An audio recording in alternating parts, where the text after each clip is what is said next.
بسم الله الرحمن الرحيم وبه نستعين وهو خير ناصر ومعين الحمد لله رب العالمين وصلى الله على سيدنا سيد الأنبياء والمرسلين حبيب إله العالمين أبي الزهراء محمد وأهل بيته الطيبين الطاهرين المعصومين.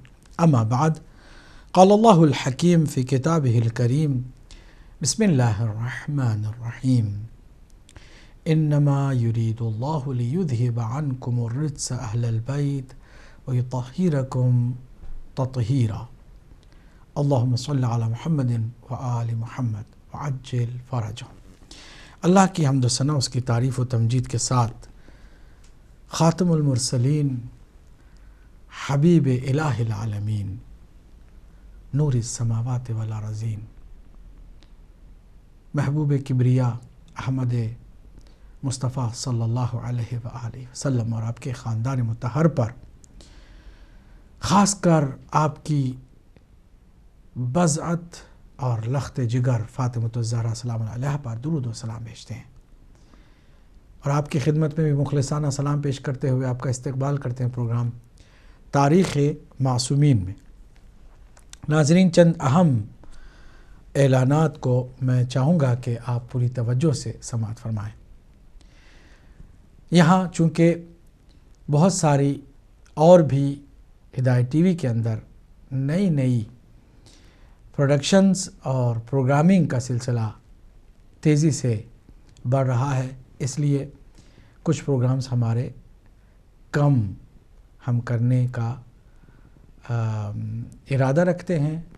اگلے ہفتے کیجئے سوال جو پروگرام ہوگا ہمارا، وہ پیر کے دن ہوگا، منڈے کو 4 بجے سے 6 بجے سے 8 بجے تک، یو کے ٹائم کے حساب سے شام 6 بجے سے 8 بجے تک منڈے کے ایوری منڈے ہمارا پروگرام ہوگا کیجئے سوال، اور وینسڈے کو، بدھ کو، یعنی اسی ٹائم پہ یہاں کی رات کے 9 بجے یو کے ٹائم کے حساب سے ہمارا پروگرام تاریخ معصومین نہیں ہوگا، بلکہ اس کی جگہ پر مذہب حقہ ہوگا۔ اور اسی طرح ہمارا جو تیسرا پروگرام ہوگا وہ تزکیہ نفس ہوگا جمعہ کے دن۔ باقی انشاءاللہ بہت سارے اور پروگرام نئے مختلف علماء کرام کے ہم آپ کی خدمت میں پیش کرنے کی سعادت ضرور حاصل کریں گے۔ تاریخ معصومین کو ہم سیدہ کائنات فاطمۃ الزہرا سلام علیہا کی لائف ہسٹری کے بیان کے ساتھ تمام کرتے ہیں، اور امید ہے کہ باقی معصومین کی تاریخ کو ہم ریکارڈڈ آپ کی خدمت میں باری باری پیش کرنے کی سعادت حاصل کریں گے انشاءاللہ المستعان۔ اگر آپ کو یاد ہوگا تو ہم نے بتایا تھا کہ سیدہ کائنات فاطمۃ الزہرا سلام علیہا کی کل جو عمر ہے وہ 18 سال ہے، اور 5 بعثت کے 5ویں سال 20 جمادی الثانی کو آپ کی ولادت باسعادت ہوتی ہے، اور آپ نے آنکھ کھولی ہے تو اس گھر میں آنکھ کھولی ہے کہ جس گھر میں فرشتوں کی آمد و رفت کا سلسلہ بہت ہی زیادہ تیزی سے جاری تھا، جس گھر میں وحی نازل ہوتی ہے، جس گھر میں قرآن کی آیتیں عرش سے زمین پر لائی جاتی ہیں، جس گھر میں جبرائیل امین کا آنا جانا لگا رہتا ہے، جس گھر میں اللہ کی وحدانیت کا پیغام دنیا تک پہنچنے کا انتظام ہوتا ہے، جس گھر میں خاتم المرسلین جیسی عظیم ہستی، کائنات کا سب سے افضل انسان، اللہ کا سب سے عظیم بندہ، نور اول زندگی بسر کر رہا ہے، جس گھر میں خدیجۃ الکبریٰ ام المؤمنین سلام اللہ علیہا جیسی عظیم نورانی، الہی اور ایمانی شخصیت کی آغوش میسر ہے، اس عظیم گھر میں آپ کی ولادت اور اس ولادت کے بعد آپ کی ولادت کے بعد جو آپ کی عظیم نورانی زندگی ہے اس کا ہم نے آپ کی خدمت میں بیان رکھا، اور اس کے بعد آپ کی کم سنی ہی میں جو شیب ابو طالب میں آپ کے ساتھ جو نورانی ہستیاں محصور رہیں اور اقتصادی اور سماجی ناکہ بندی جو بنی ہاشم پر کفار قریش کی جانب سے لاگو ہوئی،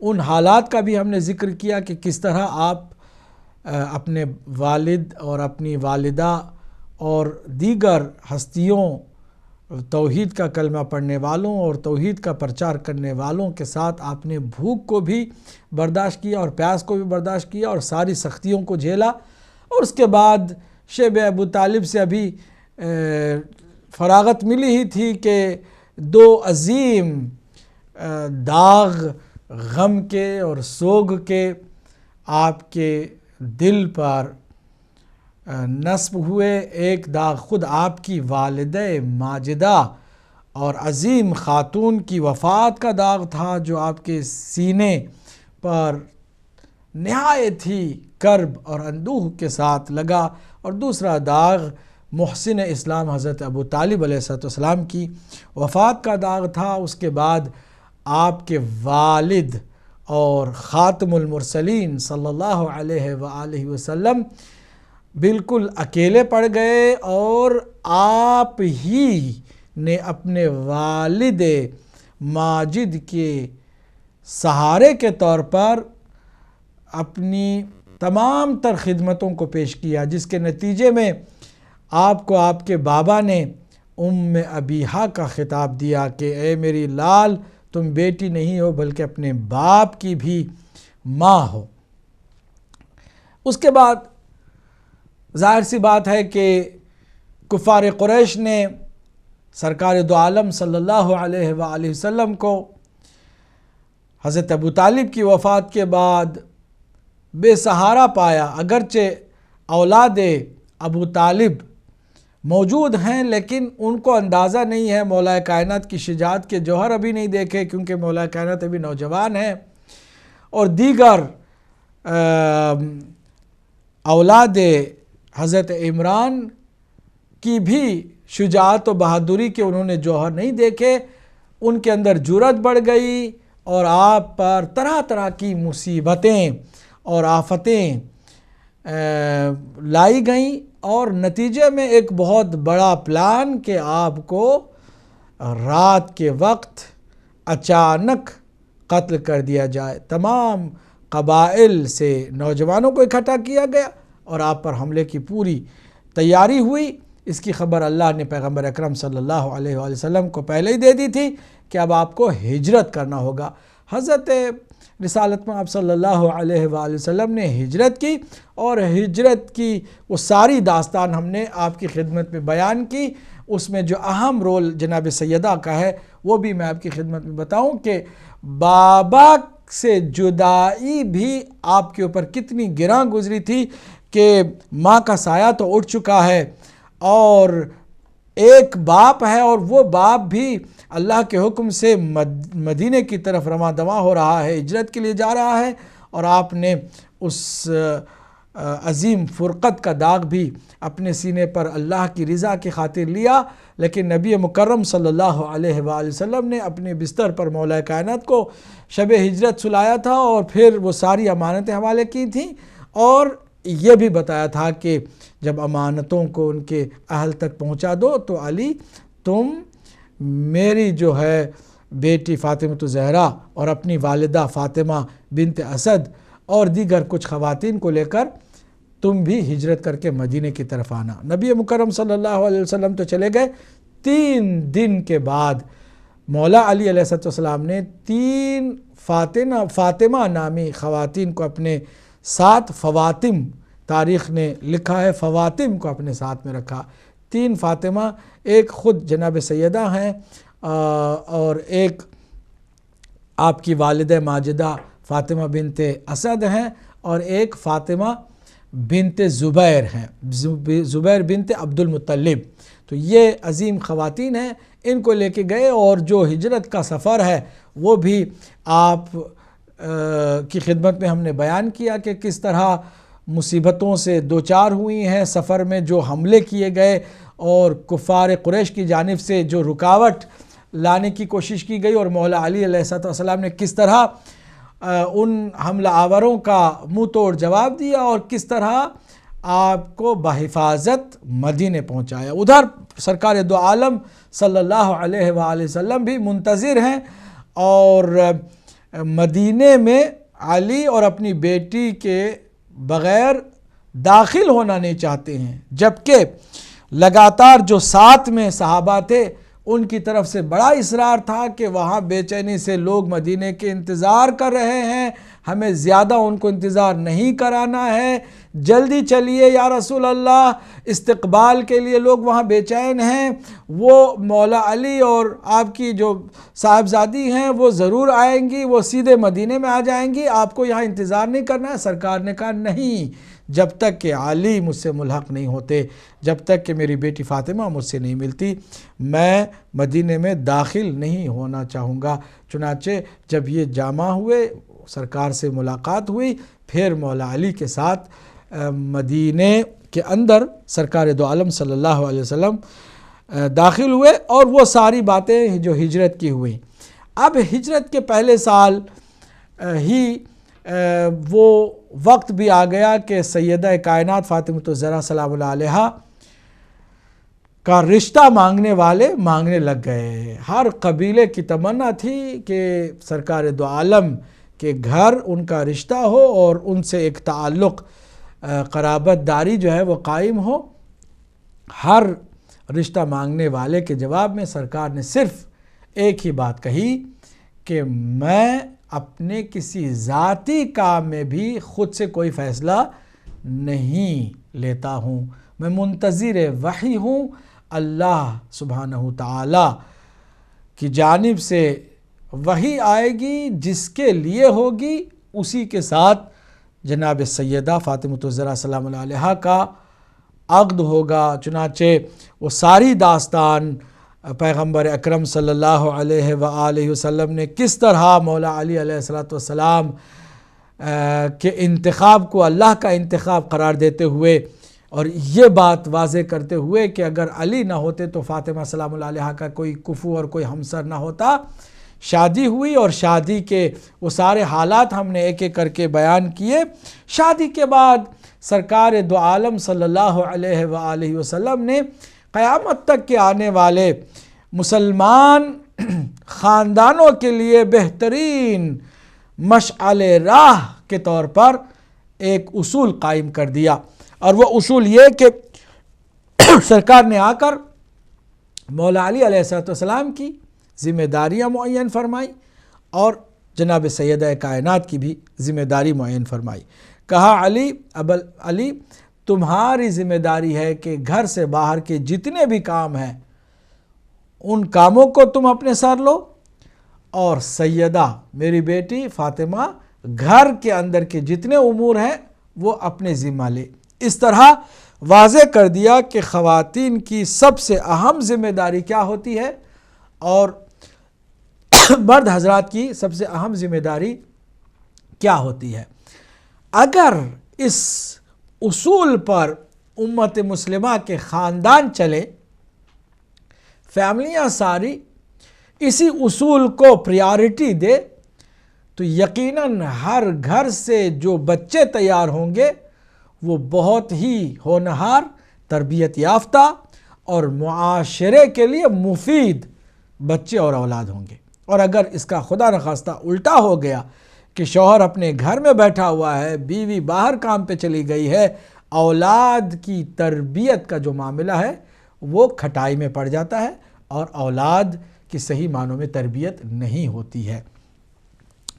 اب اس کے بعد دونوں کی جو مشترکہ ازدواجی زندگی ہے وہ بھی بے مثال ہے، اور ہم نے مشترکہ زندگی پر بھی تفصیل سے آپ کی خدمت میں گفتگو کی۔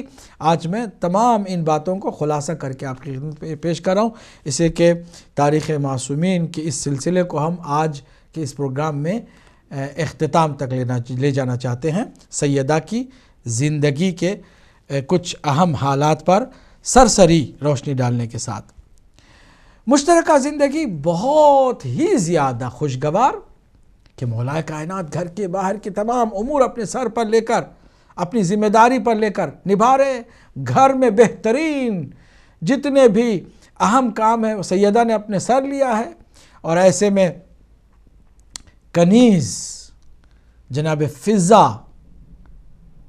صلوات اللہ وسلامہ علیہا آ جاتی ہیں، تو کنیز کے ساتھ بھی آپ کا جو رویہ ہے یہ بھی تمام انسانوں کے لیے، بلکہ یہ جتنے بھی حقوق انسانی کے نعرے لگانے والے لوگ ہیں اور تنظیمیں ہیں، انہیں بھی چاہیے کہ زہرا سلام اللہ علیہا سے کنیزوں کے ساتھ بھی کس طرح سے کام لیا جائے سبق حاصل کریں۔ ایک بہترین سبق یہ کہ تم آئی ہو میرے گھر میں بظاہر کنیز بن کر، لیکن سیدہ نہیں چاہتی ہے کہ سارے کام تم کرو، چونکہ کنیز ہو تو سارے کام تمہارے حوالے نہیں۔ ایک دن تم تمام گھر امور خانداری کو نبھاؤ گی اور میں عبادت پروردگار میں زیادہ سے زیادہ وقت گزاروں گی، اور ایک دن میں تمام کاموں کو سنبھالوں گی، تم تعلیم اور عبادت میں وقت اپنا لگانا۔ تعلیم بھی کیسی دی سیدہ فاطمہ الزہرا سلام اللہ علیہا نے ایک کنیز کو جس کا نام فضہ ہے، کہ زبان کنیز کی قرآنی ہو گئی، اور وہ واقعہ اور کس طرح وہ قرآن سے ہر سوال کا جواب دیتی تھیں ہم نے گفتگو کی، اور جناب فضہ سلام اللہ علیہا کا بھی کچھ ذکر کیا۔ آگے ہم بڑھتے ہیں۔ تربیت کا جو عالم ہے سب پر نمایاں ہے۔ کائنات میں کوئی ایسی ماں نہیں کہ جس کے بچے دونوں معصوم ہوں اور جوانان جنت کے سردار ہوں۔ ان الحسن والحسین سیدا شباب اہل الجنہ، اور پھر عظمتوں اور جلالتوں کا پرتاؤ اپنی بیٹی کو بنایا ہے۔ دو بیٹیاں ہیں، زینب اور ام کلثوم سلام اللہ علیہما۔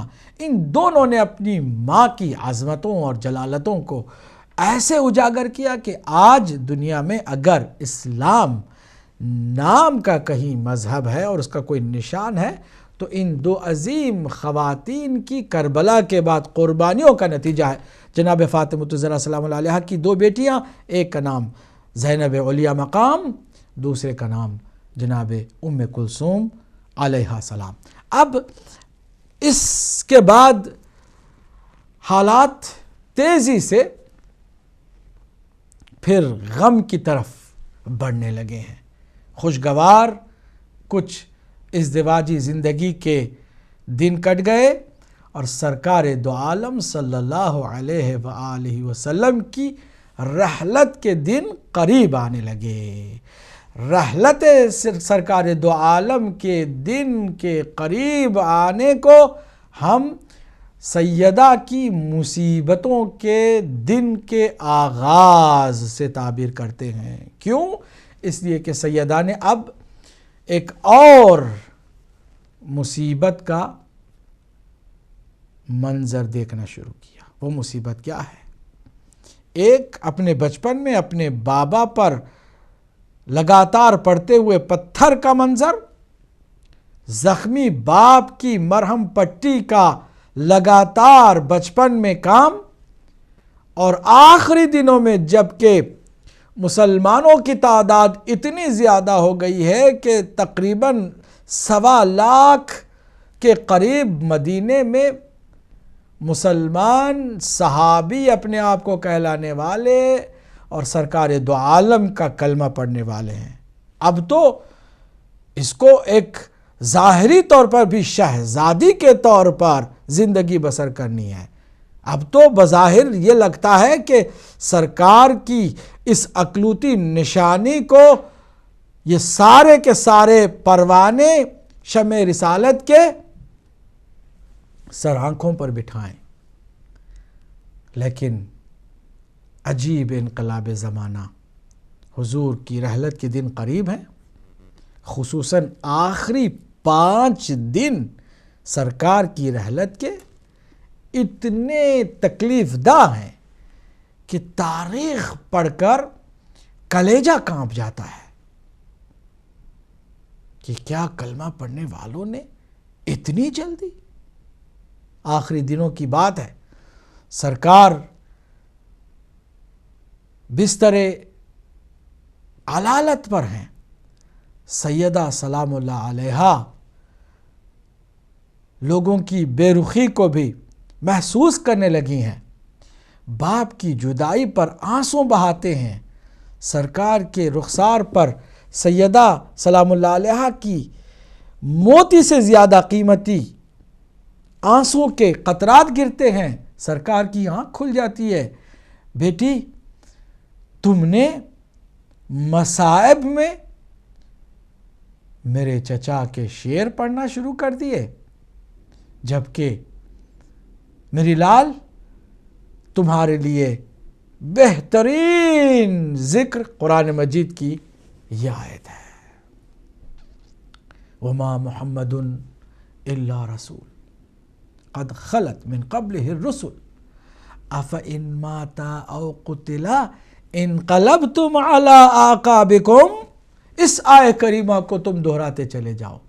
اس آیہ کریمہ کے دہرانے کی تلقین خود بتا رہی ہے کہ مسلمانوں کا رویہ، خاص ان لوگوں کا کہ جو بہت قریب بظاہر پروانوں کی طرح ارد گرد آتے رہے ہیں، ان کا رویہ بالکل مختلف ہو چکا ہے.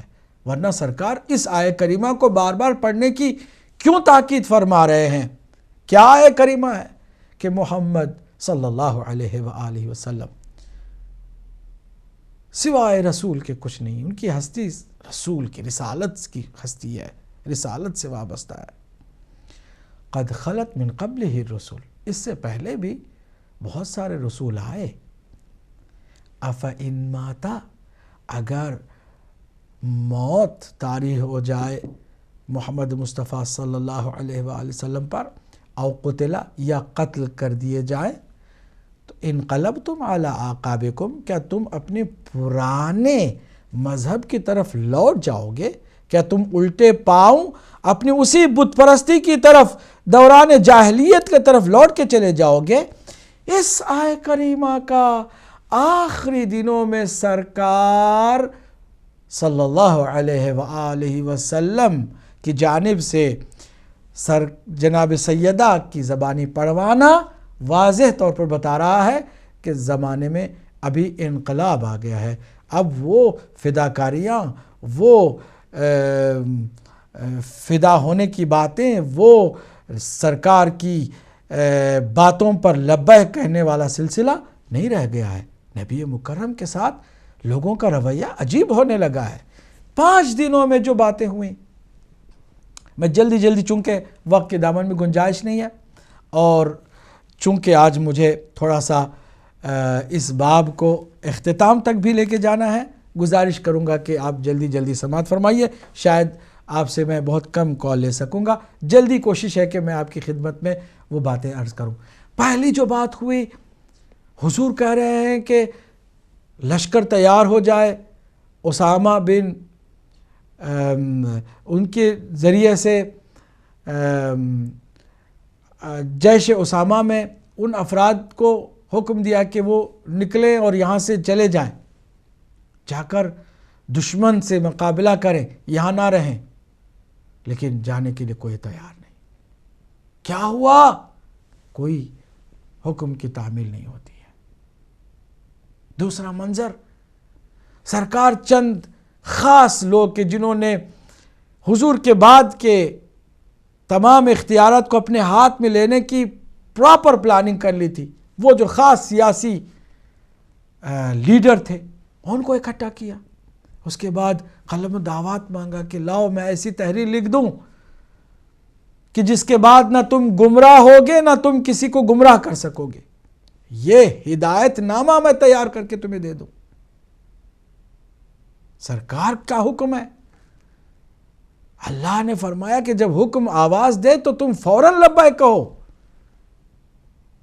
اللہ کا نبی ہے، اگر پکارے تو تم اپنی نماز بھی تم چھوڑ کر لبیک کہو. یہاں پر سرکار کہہ رہے ہیں، کوئی سننے کے لیے تیار نہیں، بلکہ جہاں کوئی لے کے آنا دینا چاہتا ہے فوراً روک کر کے کہا جاتا ہے نہیں، ہمارے لیے اللہ کی کتاب کافی ہے. ان الرجل لیہجر، نعوذ باللہ من ذالک، نعوذ باللہ، بہکی بہکی باتیں کر رہا ہے نبی، بیماری کا غلبہ اس پر ہو گیا ہے، نعوذ باللہ من ذالک. نبی مکرم کی بات نہیں سنی جاتی،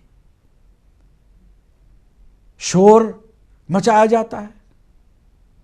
اور یہ بات کتنی کتابوں میں آپ اندازہ نہیں لگا سکتے. لوگ پردہ ڈالنے کی کوشش کرتے ہیں کسی کی گستاخی پر، لیکن وہ پردے نہیں ڈال سکتے. 1400 سال سے ڈال رہے، کوشش کر رہے، لیکن وہ ڈال نہیں سکتے.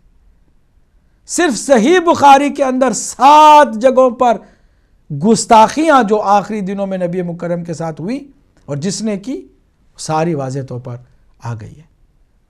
اب یہ بہانہ نہیں کیا جا سکتا کہ اس میں وہ ابن عباس کی ایک روایت ہے، ان کا اپنا خیال ہے، اس وقت وہ بچے تھے. حضرت ابن عباس ہی کی روایت نہیں ہے، جابر ابن عبداللہ انصاری نے بھی روایت کی ہے، خود حضرت عائشہ نے، حضرت ام سلمہ نے، خود حضرت عمر نے کہا کہ میں نے ایسا کیا. دنیا عجیب و غریب. سوچئے کہ حضور فرما رہے ایک ایسی تحریر میں لکھ دوں کہ میرے بعد نہ تم گمراہ ہوگے نہ گمراہ کرو گے، اختلاف تمہارے درمیان نہیں ہوگا، فرقے بازیاں نہیں ہوں گی، تفرقہ بازی نہیں ہوگی. آج اگر مسلمانوں میں فرقے ہیں، تفرقے ہیں، اختلافات ہیں، گمراہیاں ہیں، تو کون اس کا ذمہ دار ہے؟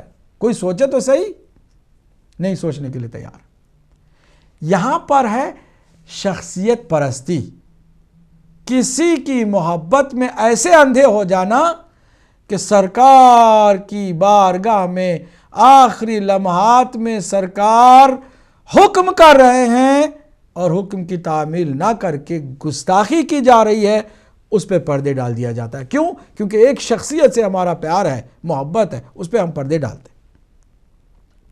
آگے ہم بڑھتے ہیں. ایک اور مورد ہے، حضور کہہ رہے کہ مجھے میرے بھائی سے ملاؤ. سرکار کہہ رہے ہیں کہ میرے علی کو مجھ سے ملاؤ، اور ہر بار کوشش کی جا رہی ہے کسی اور کو سامنے کر دیا جاتا. سرکار کی آنکھ کھلتی ہے، میں نے کیا کہا؟ علی میرا وصی، میرا جانشین، میرا وزیر، اس کو بلاؤ. شور مچایا جاتا ہے، کسی اور کو لا کے آگے کر دیا جاتا ہے. ادھر وقت نماز کا آتا ہے، کسی اور کو بھیج دیا جاتا ہے نبی مکرم کی جگہ پر، اور اسی بات کو لے کر بہت بڑا حق جتانے کی کوشش کی جاتی ہے. اس حالت میں بھی پانچواں جو مرحلہ آیا وہ یہ کہ جب آنکھ کھلی ہے تو پتہ چلا ہے کہ سرکار کی جگہ پر علی نے نہیں بلکہ کسی اور نے مصلی کو سنبھال لیا ہے. سرکار نے ایک علی علیہ السلام کے کاندھے پر ہاتھ رکھا، دوسرا ہاتھ فضل ابن عباس کے کاندھے پر رکھا. اس حالت میں بھی مکمل نقاہت اور اذیت و بیماری کے درد کے باوجود مسجد کی طرف رواں دواں ہوتے ہیں، اور پھر جو آگے تھا اس کو پیچھے کر کے نماز اس حالت میں بھی پڑھاتے ہیں. امت کو سمجھانے کی کتنی کوشش کی گئی ہے، امت نہیں سمجھتی، کیونکہ پلان بنانے والوں نے پلان بنا لیا ہے. اب ان تمام مناظر کے ساتھ سیدہ اگر مرثیہ پڑھے، صبت علیہ مصائب لو انہا صبت علی الایام سرن لیالیا، کسی کو تعجب نہیں ہونا چاہیے. بابا آپ کے گزر جانے پر، آپ کے بعد مصائب کے پہاڑ ہم پر توڑے گئے کہ اگر وہ دن پر پڑتے تو رات کی تاریکی میں بدل جاتے. سرکار کا سر سیدہ کے زانوں پر ہے. باپ کی آخری دنوں میں بے بسی دیکھ کر کائنات کی ملکہ روئے نہیں تو کیا کرے. رو رہی ہیں. سیدہ کی آنکھوں کے آنسوؤں کو دیکھ کر سرکار نے آنکھیں کھول دی ہیں. پھر کچھ سرگوشی فرمائی ہے اور اس بات کو سب نے لکھا ہے، مورخین نے سب نے لکھا ہے، حتیٰ کہ صحیح بخاری میں بھی یہ سرگوشی لکھی ہے کہ سیدہ روتی ہوئی اچانک مسکرانے لگتی ہیں. بعد میں پوچھا جاتا ہے کہ بی بی آپ کو اچانک رونے کے بعد خوشی کس بات پر ہوئی؟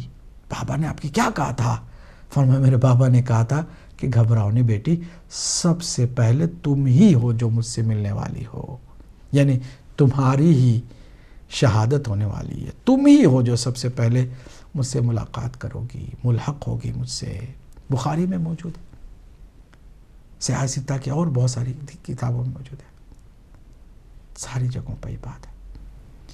مسکرایا بی بی نے کہ چلیے میں اپنے بابا سے جلد ملاقات بھی کرنے والے ہوں. لیکن کیا ہوا؟ جب سرکار کی موجودگی میں آخری 5 دنوں کے اندر یہ 5 واقعات ہوئے اور ایسے واقعات کے پرواہ نہیں کی جا رہی ہے، سرکار کی بات کی اہمیت کو نہ سمجھا جا رہا ہے، نہ اس پر عمل کیا جا رہا ہے. کچھ لوگوں نے ابھی سے کچھ زمام حکومت اپنے ہاتھ میں لے رکھا ہے. اس کے بعد جو واقعات ہوئے ہم کیا بتائیں کہ کیا واقعات ہوئے، کتنے دردناک واقعات ہوئے. وہ سقیفہ، وہ غصب باغ فدق، اور وہ خلافت کا مسئلہ، اور وہ جو سیدہ کا خطبہ دینا، اور پھر اس کے بعد دروازے پر جانا، بیعت کا مطالبہ، اور وہ ساری باتیں جو ہر ایک شیعہ کو اچھی طرح سے ازبر یاد ہے. کاش ہر مسلمان حقیقی محبت رکھ کر کے رسول اور آل رسول کی تاریخ حقیقی کو پڑھے اور سمجھے کہ کیا ہوا، کیوں ایسا ہوا کہ اگر سیدہ اکلوتی بیٹی تھیں اور سرکار کی سب سے زیادہ چہیتی تھیں، تو اگر سیدہ کو 18 سال کی عمر میں، چلیے آپ کے بقول کچھ زیادہ عمر تھی، کچھ بھی تھا لیکن جوانی تھی نا، تو ایسے میں کس بات نے سیدہ کو بوڑھا کر دیا تھا؟ کمر خمیدہ ہو چکی تھی، ہاتھ میں عصا آ گیا تھا، اور کس بات نے اتنا رلایا تھا، اور پھر کس طرح وفات ہوئی. پھر وفات کے بعد کیا ہونا چاہیے تھا اور کیا ہوا؟ کوئی مسلمان ذرا غیرت مند سوچے کہ اگر سرکار کی اکلوتی بیٹی کا جنازہ ہو تو کس طرح ہونا چاہیے. آج مسلمانوں کے اندر ایک کوئی معمولی کسی خاص علاقے کا پیر بھی دنیا سے جاتا ہے تو کتنا شاندار جنازہ ہوتا ہے. سرکار کا چند لوگوں کے، اور وہ بھی چند لوگوں کے ہونے پر سارا واقعہ ہو چکا. پھر اس کے بعد سیدہ کا جنازہ تو کتنا دھوم دھام سے اٹھایا جانا چاہیے تھا. کوئی بھی مسلمان اس وقت مدینے کا کیا اس جنازے میں شرکت سے گریز کر سکتا ہے؟ لیکن کیا کرے کہ سیدہ نے خود وصیت میں کر دیا. کہہ دیتے چونکہ وصیت کر دی تھی تو وصیت کے مطابق رات کی تاریکی میں دفنایا گیا اور قبر کو بھی چھپایا گیا. خود مولا علی نے غسل دیا، مولا علی نے کفن پہنائی، چونکہ ان کی وصیت تھی، وصیت پر عمل ہوا. سوچو کہ کیوں ایسی وصیت کی. اگر امت وفادار ہوتی، سارے صحابہ وفادار ہوتے، عزت کرتے، قدر کرتے، تو کیا یہ وصیت ہوتی؟ کس منطق اور کس لاجک کے ذریعے سے ہم اس کو جسٹیفائی کریں؟ کیوں ایسا ہوا رات کی تاریکی میں جنازہ؟ کسی کو خبر نہیں ہوئی. سیدہ سلام اللہ علیہا کی شہادت پر آنسو کتنے لوگوں نے بہائے. ایک علی، دوسرے خود سیدہ کے بچے، اور چند خاص اہل بیت اطہار کے افراد جن کو خبر تھی، اور چند خاص صحابی. یہی وجہ ہے کہ امت مسلمہ سے کسی کے گزر جانے پر افسوس نام کی چیز ہی کو ختم کر دیا گیا. نہ رسول کے گزر جانے پر، وفات پر کسی کو کوئی افسوس ہوتا ہے. ان کے آنے پر تو بڑی خوشیاں ہوتی ہیں، جانے پر کچھ بھی نہیں. کہتے وہ تو ہم یہ عقیدہ رکھتے ہیں کہ ان کو موت نہیں آتی ہے. بھائی اگر ظاہری طور پر آنے پر خوشی منا سکتے ہو تو کیا ظاہری طور پر چلے جانے پر غم نہیں منا سکتے؟ سلسلہ ہی ختم کر دیا گیا. اسی پر میں اکتفا کرتا ہوں. اللہ سبحانہ تعالی ہمیں سیدہ کی صحیح معنوں میں معرفت عطا فرمائے، کائنات کی ملکہ کی شفاعت کا ہمیں حقدار قرار دے، اور آج جو یوسف زہرا کی بدولت دنیا میں رونقیں ہیں، اس یوسف زہرا کو جلد سے جلد ظہور اس کا فرمائے، اور عالم مادہ اور عالم معنی کو اس کے جمال کے نور سے روشن و منور فرمائے. وآخر دعوانا الحمدللہ رب العالمین. اب دیکھتے ہیں چند کالز، انشاءاللہ آپ کی چند کالز ہم لے سکیں گے، ہمارے پاس کچھ ٹائم ہے. السلام علیکم ورحمۃ اللہ. جی وعلیکم السلام ورحمۃ اللہ وبرکاتہ. جناب فرمائیے. عرفان شاہ صاحب. جی بہت شکریہ، مہربانی مولانا. کیسے ہیں آپ؟ الحمدللہ فرمائیے. جی میرا سوال جو ہے ٹاپک سے ریلیٹڈ ہے. جی پہلے میرے 2-3 چھوٹے سے سوال ہیں. پہلا جو ہے جی وہ یہ ہے کہ اسلام میں step mother, step brother, step father in law, step grand father and grand مم کا کیا مقام ہے؟ ٹھیک ہے. تو جیسا کہ بخاری شریف میں لکھا ہوا ہے کہ جب بھی جنگیں ہوئی آپ صلی اللہ علیہ وسلم نے فتح کی، پہلے تو سیدہ ختیجہ سلام اللہ علیہ کے دور کے جب آپ اللہ کو پیاری ہو گئیں تو بی بی فاطمہ زہرا سلام اللہ کی عمر 6 سال تھی. تو اس کے بعد 13 سال آپ اور حیات رہے ہیں نا. 13 سالوں میں آپ نے کچھ کتابوں نے لکھا ہے شادی کی. تو ان کا کرائٹیریا کیا تھا؟ جیسے یہاں لکھا ہوا ہے کہ اپنا بخاری شریف میں تو ایک یہودیوں کے ساتھ جنگ فتح کی تو ایک بہت خوبصورت قیدن تھی. تو سیدنا عمر فاروق رضی اللہ نے کہا حضرت ابوبکر سے کہ میں نے یہ آپ کے لیے خوبصورت لیڈی نا پسند کر کے رکھی ہے. تو انہوں نے کہا پگلا ہو گیا ہے، یہ تو آپ صلی اللہ علیہ وسلم نے اپنے لیے پسند کیا، بھول جا. ٹھیک ہے. تو اس کے بعد جب بی بی فاطمہ زہرا سلام اللہ علیہ بہت کام کرتی تھی، تھک جاتی تھی، یہ بھی لکھا ہوا ہے. نے اپنے بابا صلی اللہ علیہ وسلم سے کہا کہ مجھے کوئی کنیز یا کوئی کام کرنے والی رکھ دے. تو انہوں جی فرمائیے. ہیلو، کال ڈراپ ہو گئی آپ کی، پتہ نہیں کس طرح ہوئی، لیکن دوبارہ فون کر لیجیے گا. لگتا ہے کہ آپ کے فون سے کچھ گڑبڑ ہوئی ہے. اگلے کال کو بھی شامل کرتے ہیں. جی السلام علیکم ورحمۃ اللہ. ہیلو، وعلیکم السلام. جی کون ہماری بہن ہے، کہاں سے ہیں آپ؟ میں مسز وقار بول رہی ہوں کینیڈا سے. جی فرمائیے. آپ کا پروگرام ماشاءاللہ بہت اچھا جا رہا ہے، لیکن ہم یہ سمجھ رہے تھے کہ ماہ رجب میں مولا علی کا ذکر زیادہ ہوگا شاید، تو وہ تو اتنا نہیں سننے کو مل رہا شاید. آپ کو اندازہ نہیں ہوا فارمیٹ کا؟ یہ تاریخ معصومین کا پروگرام ہے، تو تاریخ معصومین میں جناب سیدہ کی تاریخ کا ایک تسلسل تھا، اس کو ہم نے جاری رکھا ہے.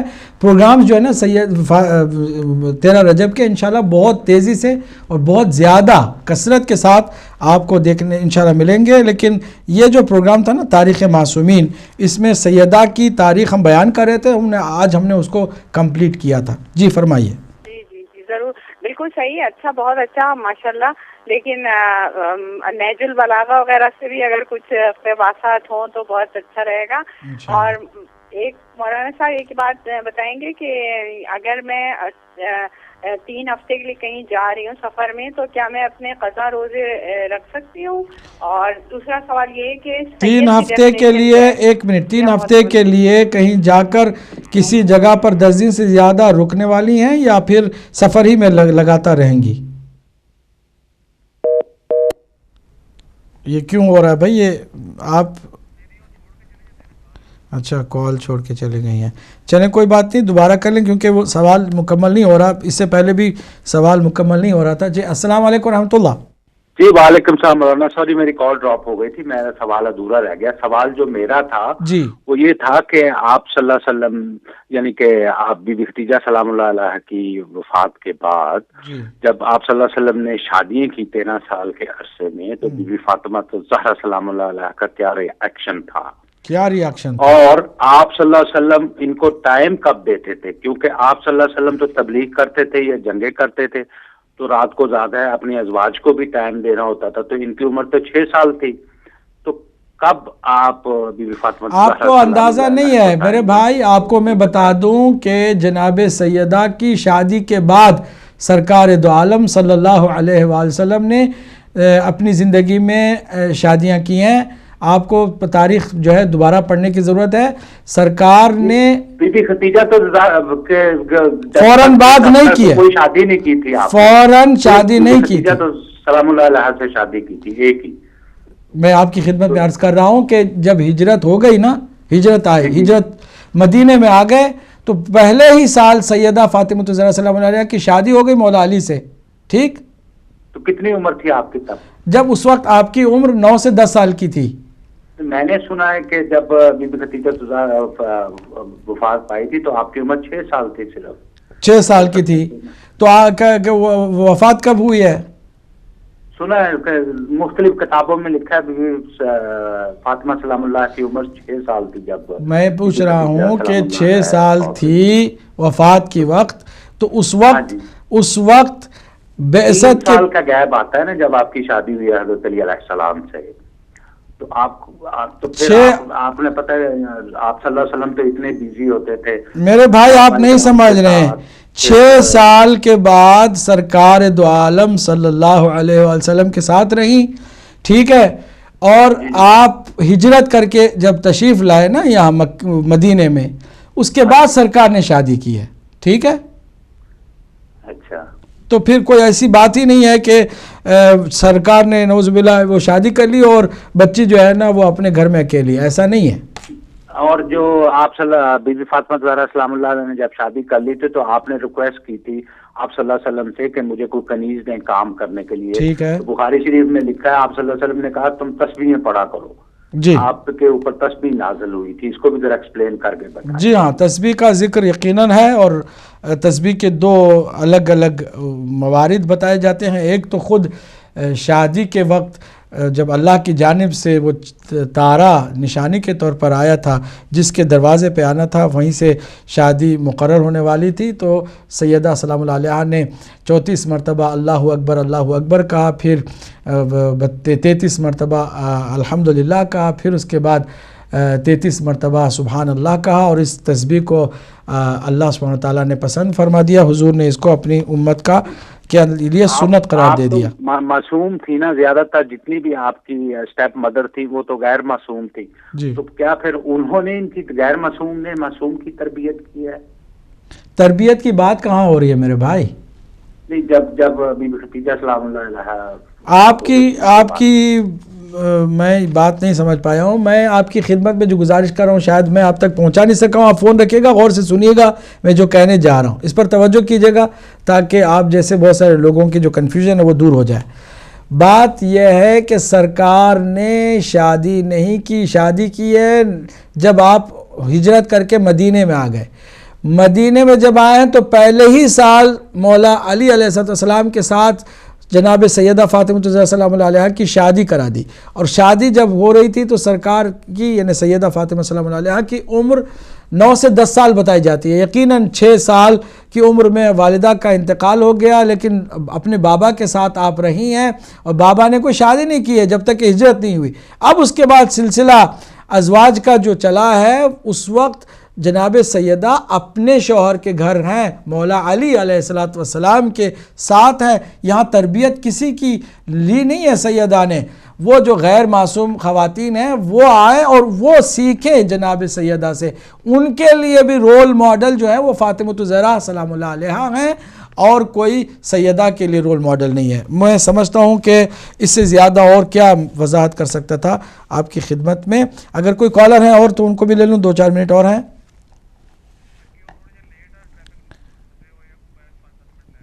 چلیں ہاں، کال دے دیں. جی السلام علیکم ورحمۃ اللہ. السلام علیکم ورحمۃ اللہ. وعلیکم السلام ورحمۃ اللہ. قبلہ جناب آپ جیسا مقصود ہیں سیدھا کر رہا ہوں. جناب فرمائیے. ایک میرا چھوٹا سوال یہ ہے کہ شیب ابو طالب کیا حضرت ابو طالب کی ان کی ملکیت یا ان ہی کے وجہ تسمیہ ہے؟ دوسرا یہ سوال ہے کہ چونکہ شیب ابو طالب میں آپ نے بیانی میں شروع میں ذکر کیا تھا 7 بعثت کو حضور وہاں رہے، تو اس وقت تو ظاہر ہے کہ بہت بڑے بڑے صحابہ اور اکابر لوگ تھے مسلمانوں میں، تو کیا کسی نے شیب ابو طالب میں کبھی کہیں روٹی کھانا لے جانے کے لیے یا غذا پہنچانے کا کوشش کی ہے؟ ان لوگوں کے نام کیا ہیں جنہوں نے ایسا کیا ہے؟ اگر کیا تو بہت مہربان. یہ بہت بڑا علامت سوال ہے. یہ تو سب کے لیے ہے جو بڑے دعوے کرتے ہیں، بڑے فدائی ہونے اور یار ہونے اور لگاتار سرکار پر صدقے جانے کی باتیں کرنے والے، وہ جواب دیں اس کا کہ اس وقت کہاں تھے. ایک عرصہ گزرا ہے، اس میں سوائے مولا کائنات کے اور حضرت ابو طالب کے دیگر فرزندان کے کسی نے ایک معمولی سے بھی کام کو اپنے سر نہیں لیا اور ان لوگوں کی مدد کرنے کی کوشش نہیں کی. یہ ایک تاریخ کی حقیقت ہے اور یہ ایک ایسا سوال ہے جس کا کوئی ملا جواب نہیں دے سکتا. اگلے کال کو شامل کرتے ہیں. السلام علیکم ورحمۃ اللہ. وعلیکم السلام. صاحب محسن بول رہا ہوں ملٹن کینز سے. جناب چھوٹا سا سوال ہے. جی بسم اللہ. بیسکلی یہ جو حضور کی جو آخری دن تھے جب حضور کی طبیعت خراب ہونا شروع ہوئی اور اسامہ کے لشکر کو بھیجنا، کتاب قلم مانگنا، کاغذ اور قلم، اس کا سیکوینس کیا ہے اور اس کی ٹائم سکیل کیا ہے، اور حضرت فاطمہ علیہ السلام کے حضرت ابوبکر کے دربار میں کہہ لیں جانے کی ٹائم سکیل کیا ہے، اس کو تھوڑا انڈیویجولی بتا دیں کہ کیا واقعہ کس کے بعد ہوا. شکریہ سر. خدا حافظ.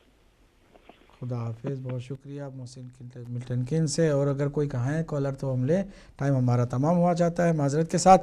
عرفان شاہ صاحب کو ہم نے بتا دیا. مسز وقار نے کینیڈا سے جو ہے سوال کیا کہ اگر 3 ہفتے کے لیے وہ سفر پہ جا رہی ہیں تو کیا انہیں نماز قصر اور روزے قضا کرنے چاہیے. آخری کال کو چلیے شامل کرتے ہیں. السلام علیکم ورحمۃ اللہ. وعلیکم السلام سید سرکار. بسم اللہ سید علی جان شاہ صاحب. سید سرکار بسم اللہ. جی فرمائیں. بہت ہی پیاری گفتگو سرکار.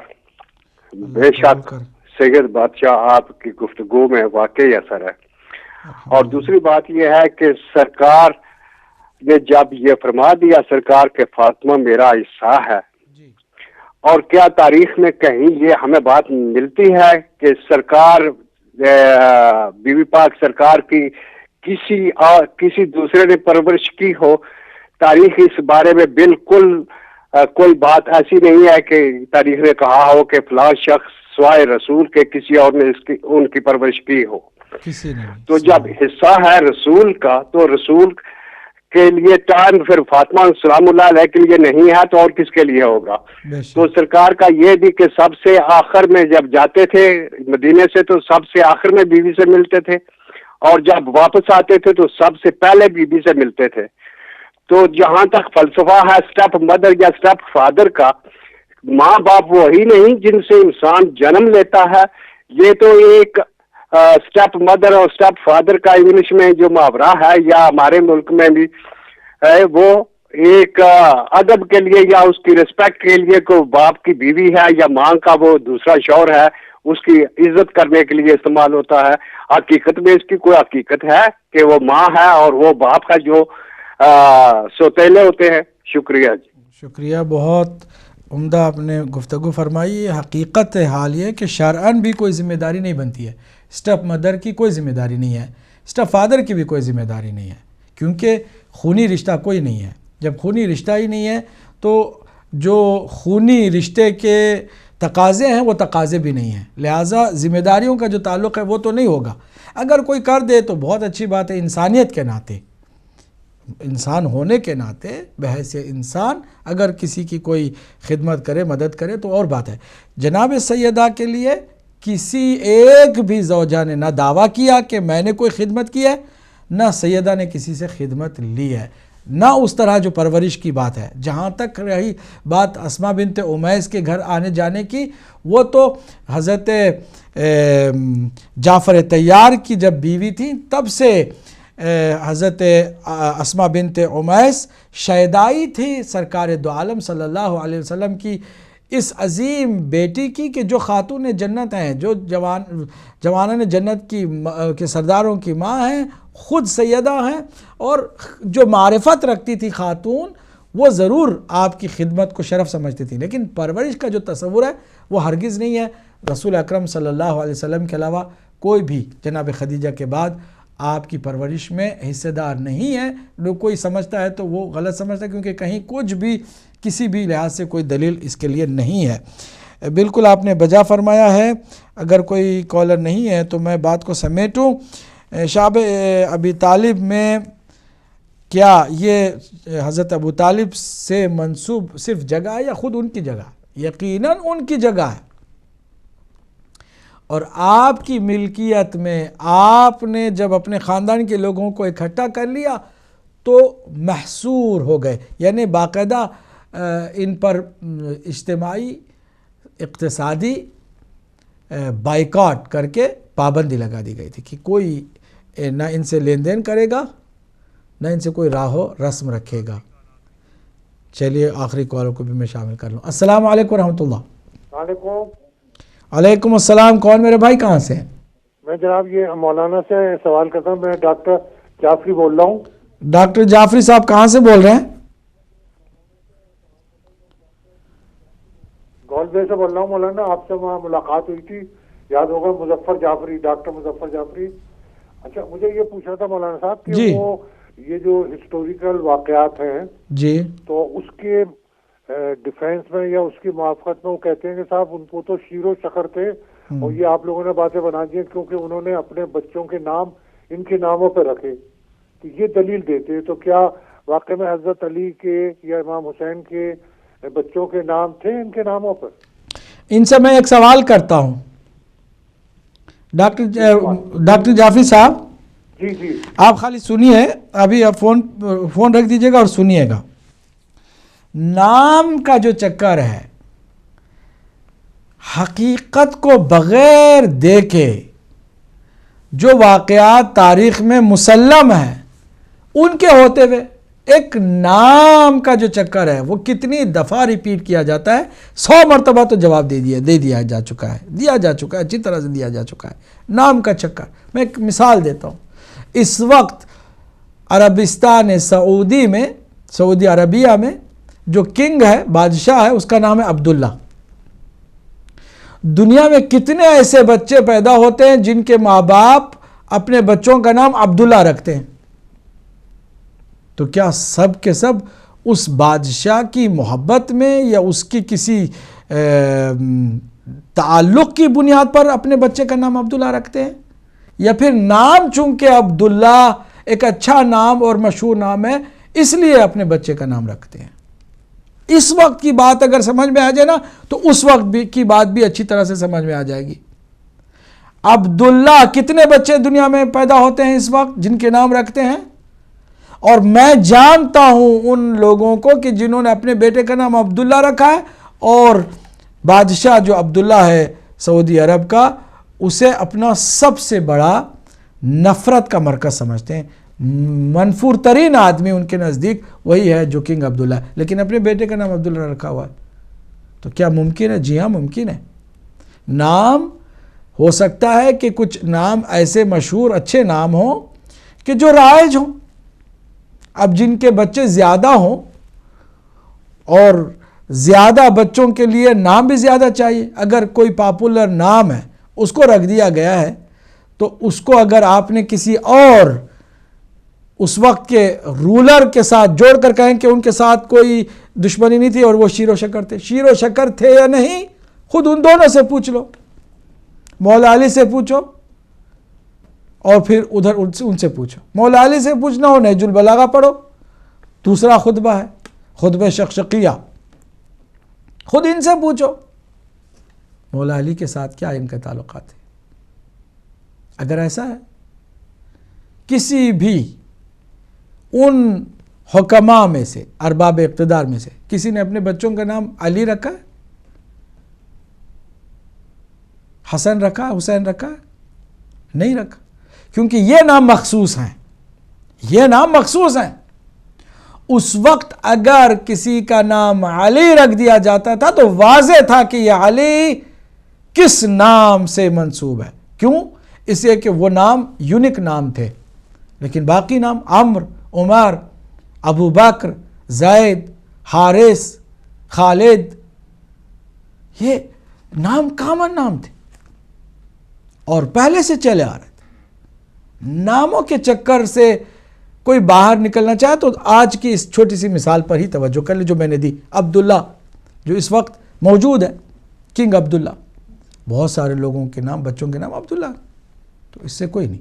اور پھر یہ آپ کو کہاں سے پتہ چلا کہ ایک شخص کہ جس نے سب سے پہلے سقیفہ کی مخالفت کی، اس کا نام بھی ابو بکر تھا۔ سب سے پہلے صحابہ میں جس نے سقیفہ کی مخالفت کی اور انکار کیا کہ میں بیعت نہیں کروں گا، اس کا نام بھی ابو بکر ہے۔ تو آپ کیا کریں گے؟ کہاں سے آپ کو پتا چلا کہ مولا علی نے اس ایک کے نام پر اپنے بچے کا نام نہیں رکھا بلکہ اس ایک کے نام پر نام رکھا؟ کتنے ابو بکر تھے اس زمانے میں؟ ہم اپنی طرف سے ناموں کے چکر سے باہر نکل کر کے حقیقت کی طرف آئے۔ حقیقت یہ ہے کہ سرکار کی آخری حیات تک جو سپاہ سالار تھا علی، وہ ان دونوں خلفات بلکہ تینوں خلفاء کے زمانے میں وہ پوسٹ نہیں تھا، سپاہ سالار علی نہیں۔ اب علی کا دشمن خالد بن ولید آ گیا ہے۔ مولا علی ہر فیصلے میں رسول اللہ کے زمانے میں قاضی ٹھہرائے جاتے تھے، اور علی اب ان دو کی یا تینوں کی خلافت میں کوئی قضاوت کی مسند پر نظر نہیں آتے ہیں۔ مولا علی قرآن کی تفسیر میں رسول اللہ کی موجودگی کے اندر آگے ہے۔ علی مع القرآن والقرآن مع علی، صحابہ کو بار بار حضور سمجھا رہے ہیں کہ قرآن کے معاملے میں جب بھی کچھ پوچھنا ہو تو علی سے پوچھو۔ حضور کے بعد قرآن کے معاملے میں بھی علی سے کچھ نہیں پوچھا جاتا، کسی اور کو اس کی ذمہ داری دی جاتی ہے۔ اسی طرح دیکھتے چلے جائیے، سمجھتے چلے جائیے۔ یہ دل کو بہلانے کے لیے خیال اچھا ہے کہ کوئی کہے کہ شیر و شکر تھے، نہیں، مسئلے تھے۔ البتہ ہمیں یہ دیکھنا ہے کہ ہم کو کس کے ساتھ رہنا ہے۔ آنکھ بند کر کے کہہ کے تسلی اپنے آپ کو دے سکتے ہیں، لیکن راستے جو الگ الگ ہیں ہمیں طے کرنا ہوگا کہ کس راستے پر چلیں تاکہ ہمیں وہ منزل ملے کہ جس میں نجات ہو اور دنیا میں ہدایت ہو۔ معذرت کے ساتھ باقی کچھ سوال رہ گئے تھے۔ محسن نے جو ہے ٹائم سکیلز کے ساری باتیں بتائیں، اور تفصیل طلب سوال تھا، معذرت کے ساتھ، اور چونکہ وقت کے دامن میں گنجائش نہیں، اگلے کسی پروگرام میں اس کو میں ضرور شامل کروں گا۔ جو کیجئے سوال پروگرام ہوگا نا اگلا ہمارا، اس سوال کو میں ضرور آپ کے محسن بھائی شامل کروں گا پہلے ہی کہ سب کی ٹائمنگ کیا تھی اور کس طرح اس میں ٹائم کے اعتبار سے، زمانے کے اعتبار سے گیپ تھا یا فاصلے تھے۔